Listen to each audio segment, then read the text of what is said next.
আপনাদেরকে একটা জিনিস দেখাই, দেখতেছেন কিনা জানাই না। আমি আছে না একটা দাও কিনছিলাম, বুঝছেন নি?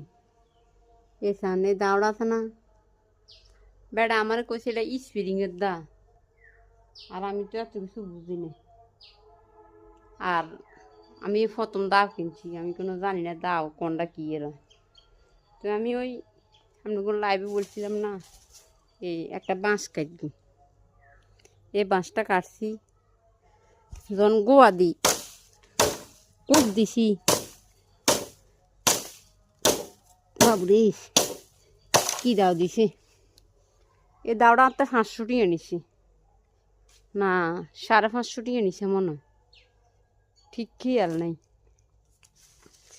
মানে এই বাঁশটা কাটি এনতে এনতে দাওটা ভাঙিয়েছে, সাইডে হচ্ছে সিমুটের দা জন, আর কিছু স্প্রিংয়ের দা, স্প্রিংয়ের দাও তাই আনছি, বুঝছে না আগেও ভাঙিয়েছি গে।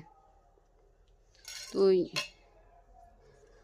দোয়ানদারা কিনলে জানি যাতে একটা নতুন মানুষ সামনে দোয়ানো গেছে, নেক্সট টাইম আবার যাইব।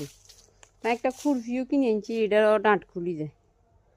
তো নেক্সট টাইম যাওয়ার মানুষের রাস্তা রাখেননি, মানুষের সাথে যে এভাবে প্রতারণা করেন, মানুষ তো আবার আপনার কাছে যাইব।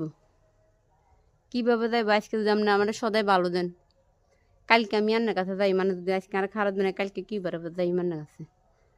বাঁশটা একটা কোপ না দিতে দাওয়া ভাঙিয়েছি গিয়ে কাছে, মানে মাথা আগেও ভাঙিয়েছে, বুদিও ভাঙিয়েছি গিয়ে।